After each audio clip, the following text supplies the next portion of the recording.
So welcome you all in this session. I will be focusing on application-based research and learning process. As we discussed that as a part of the transforming yourself to become a new age law professional, we have discussed about that extracting and learning the relevant content, because that which course you should do, and then what content you have to learn, what cases, what article, what committee reports, and then what portion you have to unlearn, what portion you have to relearn, because the market fast changing, the socio-economic condition is fast changing, technologies are taking a lot of role to play in the entire process. We have seen the blockchain coming, we have seen that AIs are taking a lot of roles of the lawyers. In fact, as per the report, 30% of the roles of the lawyers will be taken by the blockchain technology and then AI. Because if any role is going to taken over by the AI or blockchain, why to then learn those things? Why to invest time and energy? Because it will be not useful for you. And then because of the AI and machine learning, there are new skills are required. So why not to focus on those new skills which are required in future? So since you are currently doing the law course and you will be coming out in the market after 5 years, that's why you have to focus more that what is going to be the market after 5 years. When I say market in a broad sense. It means that is the litigation market, that is the legal market, that what are the kind of cases coming, human right cases, family domestic violence cases, cyber crime, intellectual property cases, maybe international trademark, international trade law cases, environment cases, and also we are going to have now a very big way.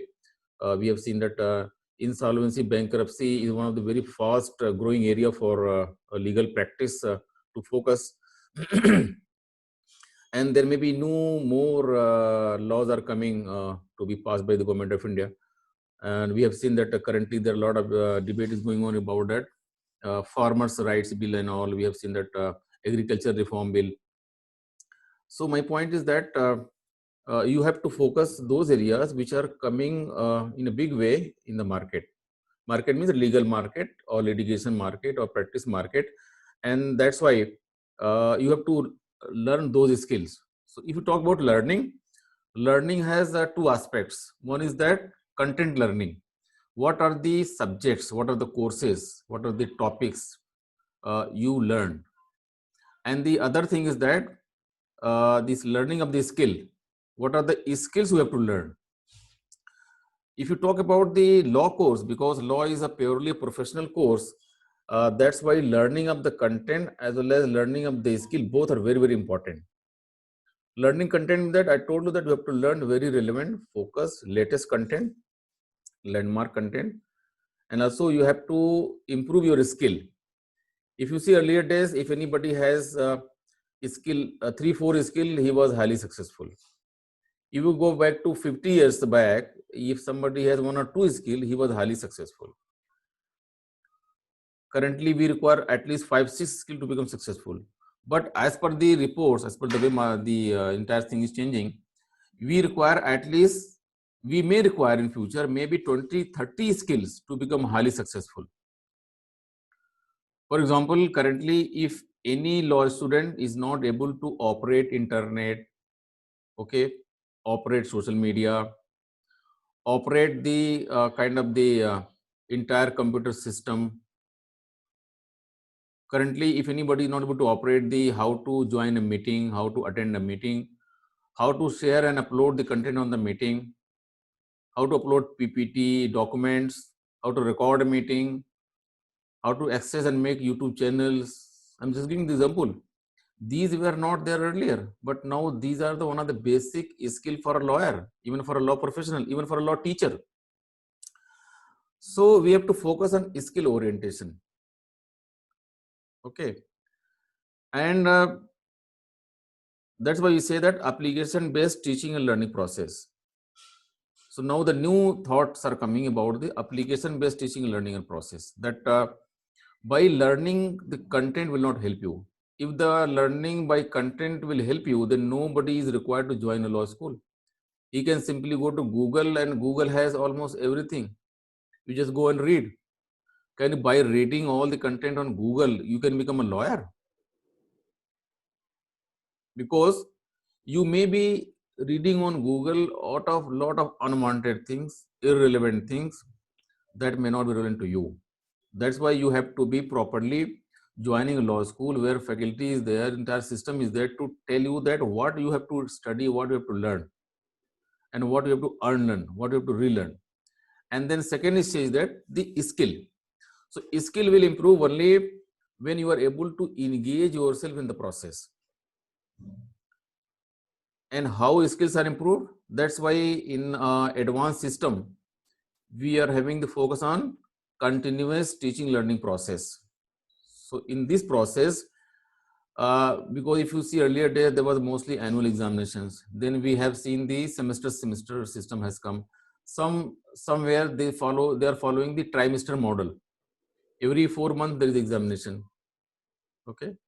And now the latest model is continuous teaching learning process. What happens that you are continuously engaged. You are taught, then you are evaluated, taught, evaluated. So at least you are able to maintain the proper learning model. Because as per the learning will come in a proper psychological setup. Because learning require environment. As per the education psychology, everything cannot be learned every time. Okay, because you have a learning stage, and everybody has a different cycle of learning. Somebody will be learning very fast in the early morning. Somebody are learning very fast in the late in the night. Okay, and somebody may be learning in the evening time.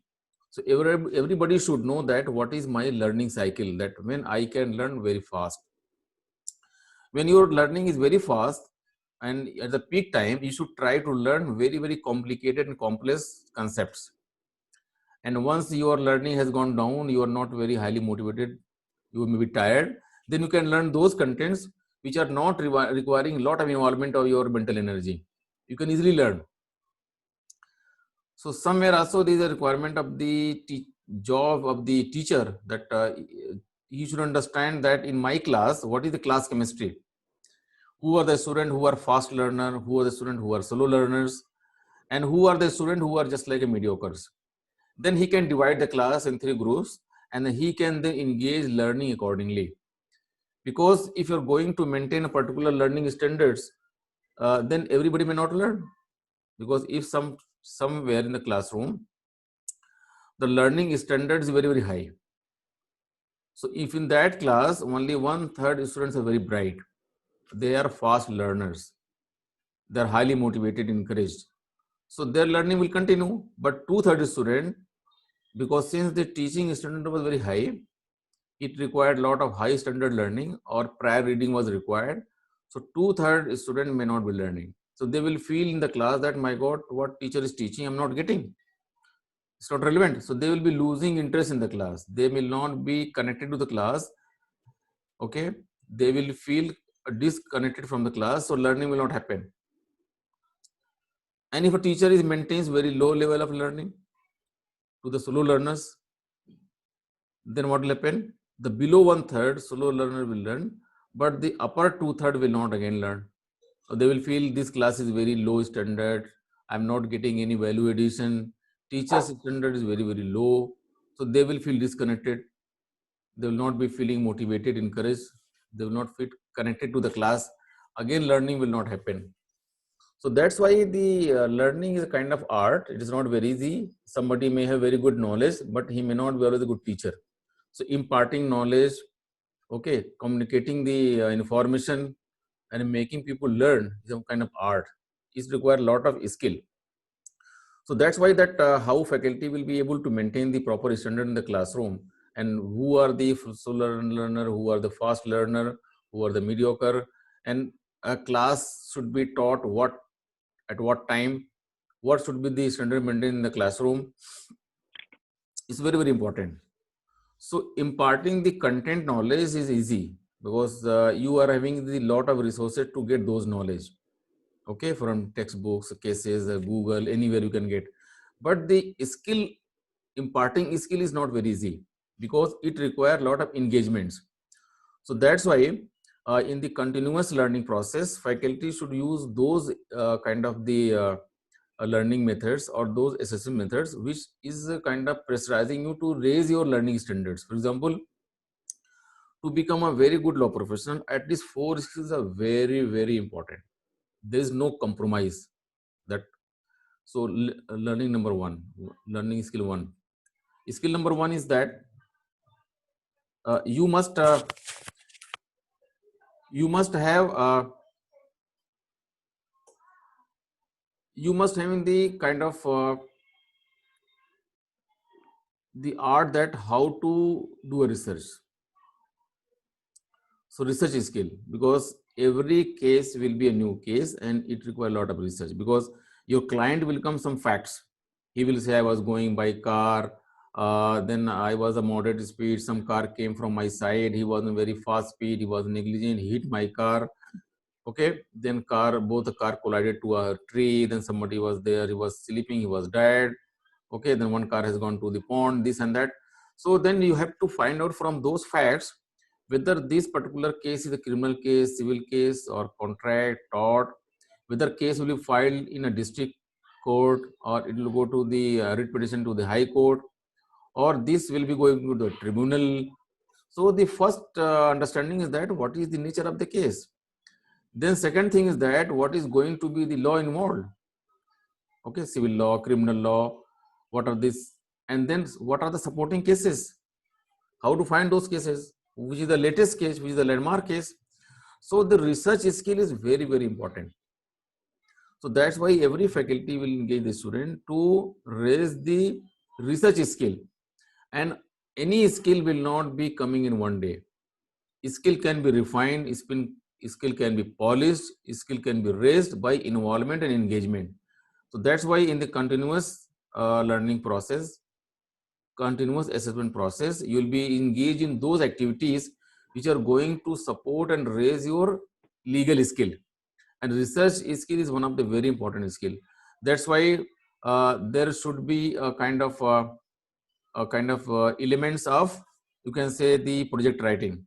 You can be given a problem, a small problem, you do research and submit a project. So you'll find the what is the problem, what are the issues, what is the objective, how to do the research, what are the relevant cases, relevant articles, how to cite. And then if you go on experimenting yourself, you'll be raising the quality of research. You'll be learning the art of research. Second skill is that regarding the how to draft. Research is done, now how to present. So writing skill. So for the writing skill, you know that in India, because as per the Indian Constitution, the language of High Court, Supreme Court of India is English. So anybody is practicing in district court in any district, he can practice in a local language. So anybody practicing in UP, Bihar, Madhya Pradesh, Rajasthan, these places with the Hindi belt, he can practice in Hindi. But suppose he is practicing in Maharashtra, then in district courts, lot of Marathi is required. Same way, if you go to Karnataka, Kannada is required. You go to Kerala, Kerala it is required. Chennai. So all these state-wise, if you go to Calcutta in Bengal area, you have to know Bengali. So if anybody is practicing in district court, he can practice in a local language, but language of High Court, Supreme Court is English. And if you join a law firm, if you want to join a company's legal division, legal office, you want to join a multinational law firm or multinational company's legal division, everywhere there's a lot of requirement of English is there. So that's why you have to focus a lot on the English language. So English language is one of the, you can say, the lifeblood for the lawyer. So if you have very strong English, you can present and draft your case in very strong language and very clear, very presentable and short language. That will help the lawyer to understand properly. Okay. The next skill is the presentation skill. If you're going for the argument in a court of law, because you get very, very less time to tell the court, tell the judge. So you should know how to present in a very short, very crux and a very focused manner, in a very few words, how you can tell the entire story. So the art of, you can say, the presentation is very important.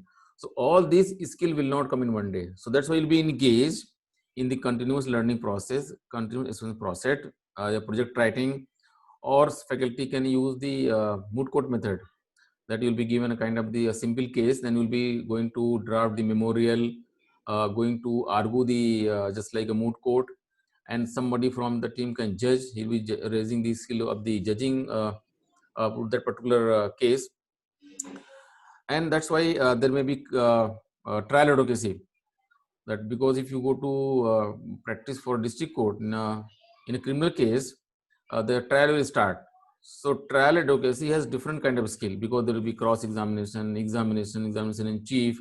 You have to present the witnesses, and you have to also ask question from the witnesses, how to examine the witness and how to cross examine the witness.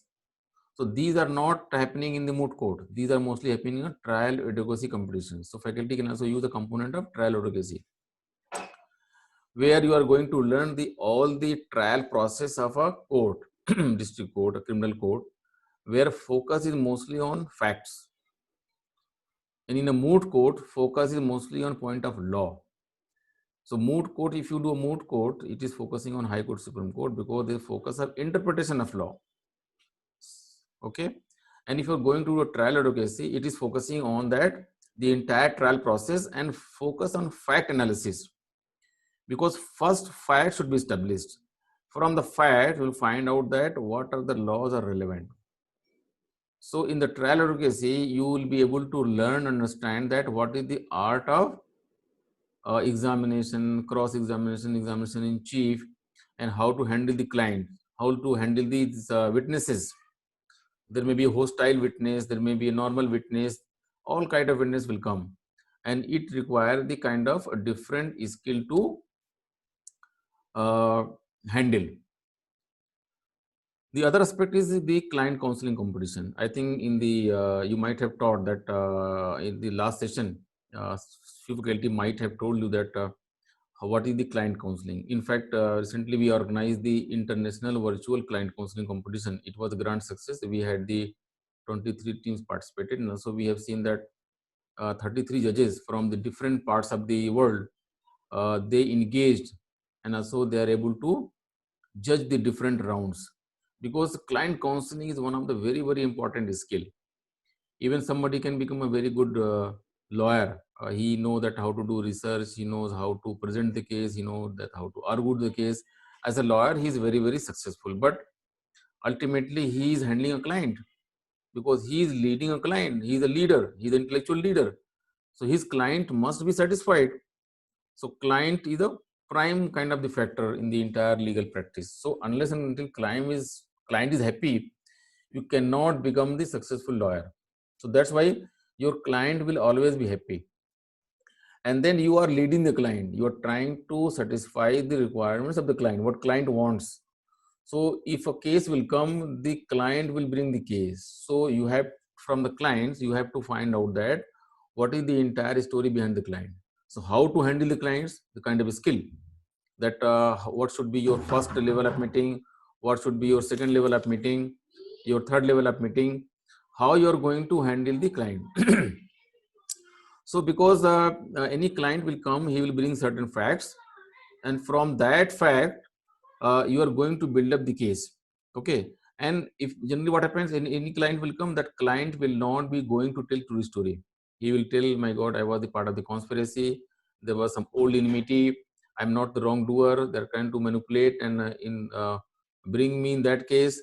But by your interaction, trust, and confidence, you have to find out the true story. Because if you know the true story, you are fully confident. Because, for example, if any murderer will come to you, and murderer is saying that he is not done the murder, then you have to find out whether he has done the murder or not done the murder. Because if he has done the murder, it means somewhere some evidence is there. In the course of time, that evidence will come to the forefront and will be in trouble. So that's why we'll be planning the entire case accordingly. And if he has not done the murder, he is part of any conspiracy, then somebody else has done the murder, again some evidence is there. Okay. So from finding out the facts from the client is very, very important. And how it will come? Because it is very, very secret, serious matters. He is going to tell you the true picture. that he is the murderer, very easily he will not tell you. And that's why you have to trust, build up trust, confidence, and then he should trust you, because he's going to tell you the lot of very secret information. He'll be going to share with you lot of original documents. So trust building is very, very important. Regarding trust, confidence, it is a very important skill, and sometimes it is a silent message goes in the market. So if you're already well-known lawyer in the market, you are known for your trust, confidence, your quality of the work, handling the clients, you are already trusted in the market. So if anybody will come, he can easily get trust, because he knows that this person has a extraterritorial reputation, he is well-known in the market, so I can easily trust him. But already if you are not having the good reputation in the market, you are not having the matter of trust, you are actually already in some cases you are exposed. So that's why for a lawyer, because you are intellectual leader, your personality is very important, and your behavior, attitude is very, very important. That's why we say that only lawyers are mature, because a lawyer requires a very holistic personality. He should be a very fast learner, he should be knowing how to do research, he should know how to present the case, how to draft the case, how to handle the client. Also he should have a reputation in the society, because your attitudes are very, very important. So this is difference, there is difference in the a lawyer and a particular doctor. If a doctor is a very well-known doctor, very famous doctor, but he is not having very positive attitude, or he is not having very soft personality, or very polished personality, he is not very smart, attractive, but still people will go to that doctor, because if he is a well-known heart surgeon, and you know that only this person can save you by heart surgery, even he is very rude or very kind of uh, harsh person, but he will go. But in a lawyering profession, it will not happen. In lawyering profession, your character, your attitude, your personality is very, very important. So if you are kind of having very good personality, you are very positive person, you may be able to attract more clients. So that's why the client counseling can be the process to increase your skills, and this can be the part of your internal assessment process. Okay, and then if you engage regularly, you'll be able to raise the kind of these skills. There may be kind of a field work, so you can be sent to jail, or you can be sent to kind of some NGO, you can join some, you can go to some kind of slum areas to see and feel that how things are happening, or you can take a topic for domestic violence and see, do some survey, see that how the domestic violence happening at the higher class society, middle class society, poor class society. In that case, you'll be able to learn. So activity based learning, application based learning is very, very important. So in this process, you'll be engaged in local competition. There may be class competition, there may be school competition, there may be also national, international competitions. So I think I suggest all the law students, they should try to always participate in the local competition, because you'll be understanding the basic skill, and then you'll be able to understand where you're standing. And if you're able to do well in your law school, try to go to national competitions and see that where you're standing, what are your gaps, what is your strong area, and come back and practice and focus. And then also go to international competitions to see that where you're standing at international level, and what is your kind of skill gaps, and how you can focus in those areas to become the international level person. So these are the kind of activity based learning.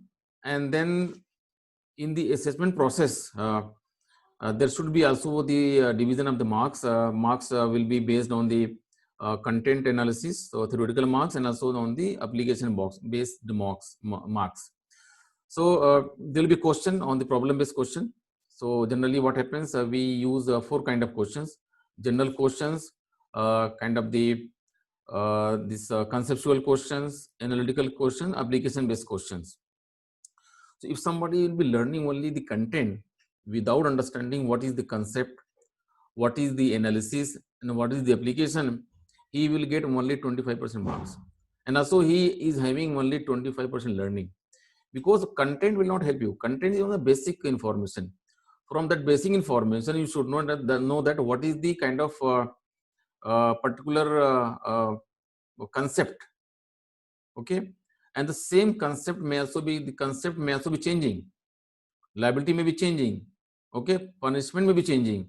So you should know that why something in India is different, why something in other countries is different. For example, the completion of communication of acceptance. If you see this particular concept in Indian law and English law, both are different. In the Intos Miles case, it was discussed that when the communication of acceptance is complete, in India it is different, in England it is different. So you can do a lot of research why the communication of acceptance completion time in India and England is different. These are same concept, but the timing is different. Okay. Then you should know the how to analyze, because the maybe socio-economic condition of England is different, and socio-economic condition, academic standards, understanding level of India is different. In England, people are mostly qualified. In India, a lot of people are not qualified. So there may be also a lot of thought behind those concepts. So you should know the content, you should know the concepts, you should know the analysis, that how to analyze, how to compare, analyze why something is different other country and different other country. Because I told you, law is not a logic. Law is depend on lot of dynamic factors and very fast changing. Society, economy, polity, and also the technology, and also the international relations, human rights, lot of things are there. Okay, so that's why you should know not only the content, but you know the concept. Also, you should know that that particular concept is why different countries, different locations. For example, policing in India is a state subject. So every state has a right to make the law for policing the state. But some of the state, they have Tata, Pota, Poto, okay, and some of the state may have the different kind of very harsh laws. Some state may not have those harsh laws, because those state may be suffering because of terrorism, because of their boundaries to the foreign country and all. So they may have different local challenges. So they make the different laws. So you should understand why for same thing is not a crime in one state, other thing is crime in another state. Okay. So for example, you might be knowing that good ban of gudka and also ban of the liquors. Sometime few years back, the Haryana government banned the sale purchase of the liquor, but people were actually supplying from Delhi, so there was no impact in Haryana, and government has lost around 8 arab rupees because of the taxes and all, but there is no benefit because they wanted to change the society. Same way, sometime Bombay, Maharashtra has banned the gudka, pan, masala, all these things, but other states not have banned. So it means that there may be some concepts are there, some challenges are there. You should know how to analyze, how to compare these two states, and why some state has a law, a different law, some other state different law, and then also you should know application. So you may be given some kind of the situations where you have to see what law is there, and you have to apply those laws. So in a question paper, some facts are given. You read those facts, and depending on those facts, you have to solve the problem. That what are the relevant, whether it is civil or criminal problem, what are the relevant laws and relevant acts are actually involved, what are the sections are involved, what are the relevant cases may be cited here, and what is going to be the decision of your particular, as per your understanding, what is going to be the decision. You decide the problem. So this way, I think you are going to have the basic knowledge, basic skill, conceptual understanding, and application-based teaching learning process. So this is the process all the law students should engage themselves to become the good law professional, because the teaching of law is different than teaching and learning process in the other courses. Because teaching law is in fact producing the future intellectual leaders. So we have to encourage the student, we have to engage them in the debate, discussion. Students themselves should be trying to come out from their shyness, come out from their domain, and always talk and ask questions, understand the entire system and scenario, because every problem is a new problem, and every problem may not have the same solutions, because law is not logic. And that's why even the case which came 50 years back, there was some decision. Now the same case will come now, it may be a different decision. And if the same case was filed in district court, there was some X decision, it will go to the high court, it may have some different decision. And the same case from high court goes to Supreme Court, it may have some different decision. And the same case comes after 5 years to the same court may have different decision, because the fact conditions, socioeconomic conditions may be going changing. And also it depends on the lawyer and judge, how it was argued, what points were raised, and how judge has analyzed the particular case, and what is judge philosophy. So that's why also you should have the skill of learning the judge's mind, because every judge has a kind of a philosophy, and the judge decides the case accordingly.